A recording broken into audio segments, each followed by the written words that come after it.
Dana White and the UFC refuse to promote their fighters. They refuse to put on the right title fights. And I think that Dana White has one foot out the door, and his recent signing with boxing and powerslap and all this other stuff he's into, and the lack of promotion coming out of him at press conferences and all the above, and just the terrible business decisions the UFC seems to be making recently. I think that Dana White, he's just not in it anymore. He's in all these extra factors, and I have some clips in this video I want to show you guys today to prove that and talk about what the UFC and Dana White are doing wrong and potentially why they're doing it wrong. But yeah, let's get right into this. Let's start off with a clip of Dana White signing a deal with Turki Al-Sheikh for boxing. Some Point Pak D here for The Ring. I'm here with His Excellency Turki Al-Sheikh, CEO of UFC, Dana White. You guys just signed a massive groundbreaking deal. What's the feeling right now? I'm excited. You know, I wouldn't be where I am today without. So that's Dana White pretty much saying that, like, he just signed a new deal. Not pretty much. Like, he's saying he signed a new deal with Turki Al-Sheikh for boxing. And if you thought that Dana White had one foot out the door in the UFC, now he's going to have boxing and power slap. Here's another clip with him talking about power slap. The deal that I just cut for Slap is bigger than the UFC deal we cut with Spike TV after the first season of The Ultimate Fighter. I don't give a shit what the media says about it. They don't matter.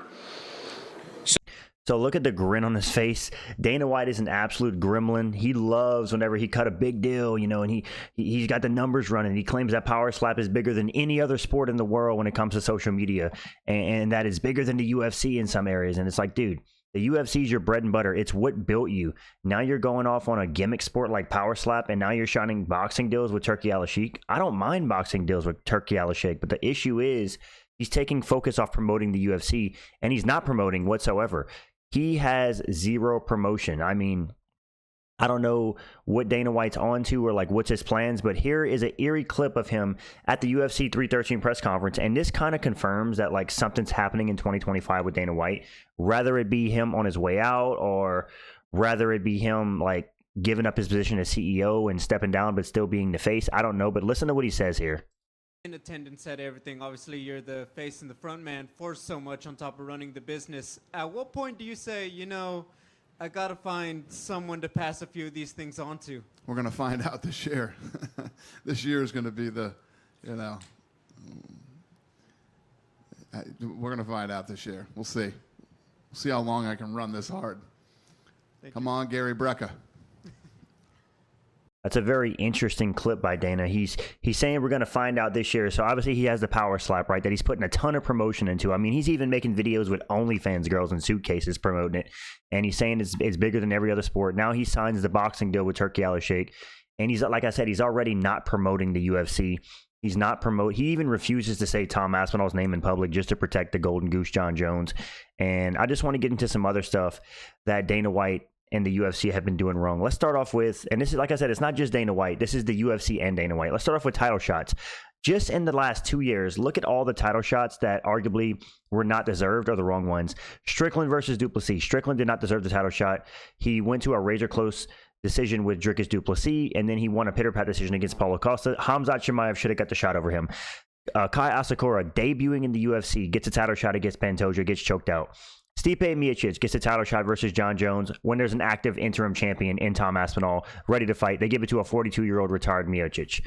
Roundtree gets a title shot versus Alex Pereira despite Magomed Ankalaev being a number one contender for over a year at that point. Adesanya gets a title shot versus Dricus Duplessis despite coming off a loss. Dustin Poirier gets a title shot against Makhachev despite only being on a one-fight win streak. Erceg gets a title shot against Pantoja despite only having 3 wins in the UFC and being ranked number 8 in the division. O'Malley gets a second fight versus Vera despite Vera being on a one-fight win streak and had just got dominated by Corey Sandhagen. And due to his ties with Trump and other factors, I think Colby Covington got a title shot versus Edwards because the UFC loves his political agenda and stuff he pushes. So just title shots alone, the UFC has seemed to go in the wrong direction, in my opinion. They're not giving they're not putting on the best fights. The UFC, I'm afraid, is becoming like boxing, giving the wrong title shots to the wrong guys and putting on the wrong fights. Like, why is Steve Erceg, after he got knocked out by Kai Kara-France, getting a potential number 1 contenders fight against Brandon Moreno? Why is Sean O'Malley getting a rematch versus Merab? What is the UFC doing? Why aren't they not putting on the correct fights? Why isn't Ilya versus Islam being made? Why isn't that being promoted as one of the biggest fights in UFC history? I don't understand. Like, why are the UFC doing all this? It does not make sense, man. Another thing, let's talk about Dana White privilege. This is prevalent amongst many UFC fighters. Bo Nickel, despite some UFC fighters grinding their entire career and their entire lives to get to the UFC, Bo Nickel is getting spoon-fed UFC main card slots. This guy fought on the main card of UFC 300, arguably the biggest card in UFC history, and they put Bo Nickel on the main card against Cody Brundage. I'm sorry, Bo Nickel's not a big name. He doesn't have a crazy personality. He doesn't have the most exciting fight style in the world, and he gets put against Cody Brundage on the main card of UFC 300. I could think of 100 fighters that deserve that over him. UFC 309, he gets put on the main card of the Jon Jones Miocic card, main fight card to opener against, I think it was Paul Craig. That was another slap in the face to all the UFC fighters. Sean O'Malley getting the Merab rematch. Dana White, oh yeah, Sean O'Malley wants to fight Merab, and Merab wants to fight Sean O'Malley, so yeah, that's the fight we're going to do next. Well, obviously they want to fight each other, you moron. Merab looks at Sean O'Malley as a big rematch he can get for an easy payday, you know? Merab's just like, oh, I'm just going to do the same thing I did the first match. And Sean O'Malley, of course, he's not going to turn down a free title shot. So obviously Dana White's always had a soft spot for his little golden goose at bantamweight, Sean O'Malley. Michael Chandler getting unlimited top contenders. I mean, this is Michael Chandler's first time fighting outside the top 5, despite being 2-4 in the UFC. He's had a shot against Gaethje. He's had 2 shots against Oliveira. He's had a shot against Hooker. He's had a shot against Tony Ferguson. Like, Michael Chandler just continuously got favorable matchups, or not favorable matchups, favorable ranking spots matchups in the UFC. They really wanted Michael Chandler to become champion. And I understand Michael Chandler kisses the UFC's ass, and that's probably a big part of it. But another thing is Colby Covington getting a title shot versus Leon Edwards. Obviously, Bilal Muhammad deserved it way more than Colby Covington. Dana White drove the point home that being that, what's his name? Colby Covington was the backup fighter for Usman versus Leon Edwards 3. That sealed the deal on his title shot, despite him only winning 1 fight in the last 2.5 years, and that was against Jorge Masvidal of all people. And they gave Colby Covington a title shot, and he got his ass whooped because he did not deserve it.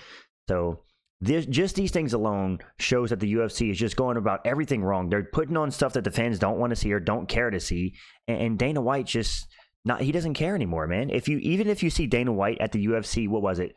311 press conference, pre-fight, pre-fresh conference. This was in December with Merab and Umar going back and forth. Entertaining for the fans, right? Dana White visibly annoyed on stage. God forbid that the UFC fighters actually promote the fight. Merab and Umar going back and forth, talking smack. Dana White's like, oh, can you guys just get it over with? Can we get the next question? He does not care to promote. And the way he's handled the Jon Jones and Tom Aspinall case, it's very clear he has no will to promote whatsoever. I mean, let's just prove that he has no promotional skills these days. So they're trying to promote Islam as the pound for pound number 1. And this reporter asked, this was after Islam beat Poirier, right? And they asked, what does it take for Islam to surpass Jon Jones in terms of pound for pound? And this is what Dana White had to say. What would it take for him to surpass Jon Jones in your mind for that pound for pound number 1? I mean, when you think about what pound for pound really means, right? He fought Volkanovski, who's a weight class lower than him. Jon Jones beat everybody at light heavyweight, then beat the best heavyweight in the division like it was nothing at a higher weight class. So, I mean, Jon Jones is absolutely positively the pound for pound best fighter in the world, probably the greatest fighter of all time in any sport. So this is Dana White's campaign to glaze Jon Jones to no end, and just to go out of his way to crap on Makhachev and pretty much say, dude, Makhachev struggled against a smaller guy in Volkanovski, so there's no way he's pound for pound. Despite at this point, Jon Jones having 1 fight in the last 4 years against Cyril Gane. Sure, he beat Cyril Gane, but that was his only fight in the last 4 years. And he's not an active fighter. The pound-for-pound rankings are supposed to be indicative of who's an active fighter. Jon Jones has had 2 fights in the last 5 years, over Cyril Gane and over Stipe Miocic, and he's finished them both fair enough. But Islam, in the last 5 years, has had, 10, 11, 12 fights, and finishing most of those fights. And he's also the champion in the hardest division in the entire UFC. And Dana White still went out of his way to dunk on Makhachev and say Jon Jones, as long as he's fighting, is a pound-for-pound number 1 fighter in the world. It's ridiculous, and I want to point out the hypocrisy of Dana White when it comes to the Jon Jones and Francis Ngannou fight, because there was a time where Dana White was insinuating that Jon Jones was afraid of Francis Ngannou. Let's watch this, and I'll show you how much Dana White switch-ups, because this is what he originally had to say about Jon Jones versus Francis Ngannou. This reporter asked if Ngannou versus Jones was the next fight to make, and this is what Dana said. The idea of a Jon Jones fight seems awfully exciting right now, and Jon came out, tweeted, said, show me the money. What appeals to you most? Because it seems like that would be an amazing super fight. If I'm First of all, look at Dana White. This dude's looking thick. Oh my goodness. This Dana White looking like he was eating with Tai Tuivasa in this clip. But either way. Jon Jones, when I'm home watching this fight, I start moving to 85. You think that's a fight that you'd like to put together next? I mean, This was after Francis Ngannou defeated Stipe Miocic, by the way, in their second fight. He knocked him out.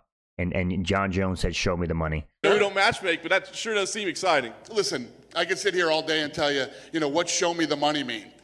I tell you guys this all the time. If you can say you want to fight somebody, but do you really want to? It's because you would. There you go. So that's Dana White pretty much telling Jon Jones, you can say you want to fight somebody, but do you really want to? Pretty much insinuating that Jon Jones priced himself out because he doesn't want to face Francis Ngannou, right? Jon Jones is potentially scared of Francis Ngannou. And just to show you Dana switching up, this was...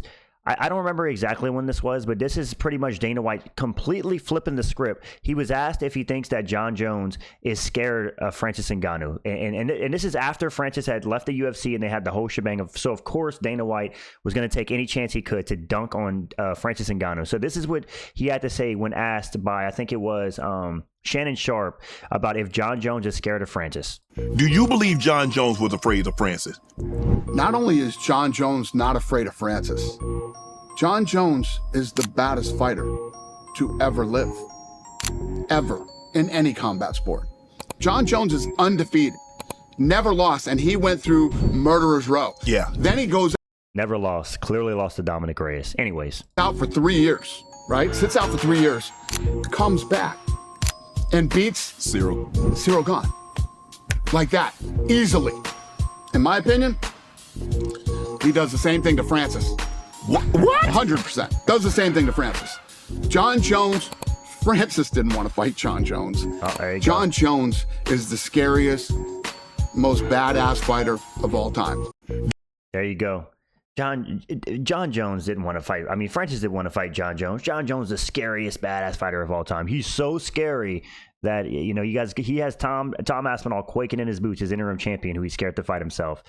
This is just hilarious. It really shows like how quick Dana White can flip his opinion or on a dime, or like just in general show that like he can say one thing and then a year later he'll say something completely different. And he really just spins the narrative on what is the favor of the UFC. And he's allowing Jon Jones to pretty much walk all over the UFC. I mean, like I said, the lack of promotion coming for Tom Aspinall is absolutely insane from Dana White. I mean, Dana White refuses to say Tom Aspinall's name in the media. When is the last time you heard Dana White say Aspinall's name? It was all the way at UFC 304 and after Aspinall won the interim title or defended his interim title against Curtis Blades. And even go back and watch that UFC 304 press conference. Dana White looked visibly uncomfortable talking about Tom Aspinall. Anytime Tom Aspinall's name comes up, Dana White looks like he would rather talk about puppies at the park. I don't know, but he does not want anything to do with talking about Tom Aspinall, because he knows anytime he brings up Tom Aspinall, it makes his little golden goose, Jon Jones, look worse.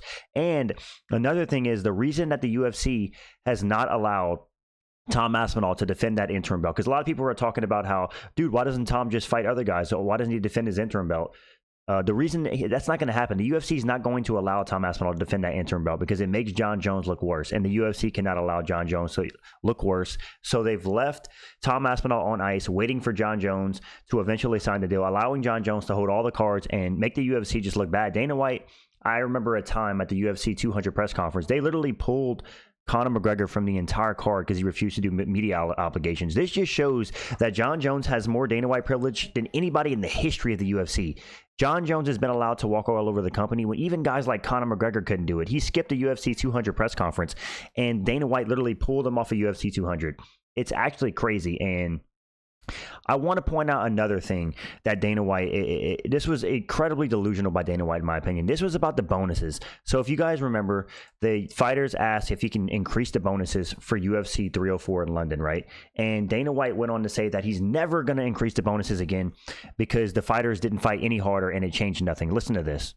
You get on a press conference. This was after UFC 304 in London, right? The fighters managed to get you to up the bonuses. Do you think there's an argument that maybe you should just up them to... I think tonight showed that we should not, no. Upping them doesn't change anything. It doesn't make anybody fight any harder. It doesn't change anything. I'm not doing this again. Ever? Ever. Today was the last day that I'm doing that, yeah. Now, what Dana White failed to mention, and why he's an absolute moron in this clip, is if you guys do not remember, UFC 304 was in London, right? They put the card on U.S. time. That means that the fighters in London, Leon Edwards, Tom Aspinall, all these guys were fighting at 5 a.m. London time. And listen, I understand there's the argument that, you're a fighter, you know when the fight is, you can prepare for it, but there's only so much you can do. Your body will react the way it reacts. The fact that this was a London card and they put it on USA time is an abomination. And then Dana White has the audacity to say, dude, nobody fought any harder. Oh, yeah, I'm sure fighting at 5 a.m. is going to make guys at their absolute athletic peak. 5 a.m. in the morning on London time. They should have absolutely made the card on the UK time instead of USA time, so the fighters weren't fighting. So I don't think Leon would have beat Bilal, but I'm just saying in general, he's moaning about how the fighters didn't fight any harder despite him upping the bonuses, but yet you make the card, a London card, a UFC UK card at 3 o'clock or 5 o'clock in the morning, because you put it on U.S. time, and then you're surprised that there's no finishes or there's nobody fighting with urgency. I mean, come on, dude. This is peak delusion. And that's another thing about the UFC where they went wrong in terms of fighter pay. Not only have they not raised fighter pay, but they have not raised the bonuses for fighters. This is me looking at the bonuses, right? If you look, the last time it went under $50,000 was on UFC Fox 6, which was in 2012, right? The UFC has consistently given out $50,000 bonuses since the Tough 17 finale, which was in April 13th, 2013, right? That means that the UFC bonus has not been raised in 13 years. 13 years, the UFC bonus has been 50 grand. Do you know how much inflation has hit the US and other countries around the world? And you have not raised the bonus a single time in 13 years? And he wonders why guys complain about fighter pay. It's like, dude, these UFC fighters, it's one of the hardest sports in the world, right? You have to train year round. You have to take brain damage. You have to pay your doctor bills, pay your coaches, pay taxes, etc.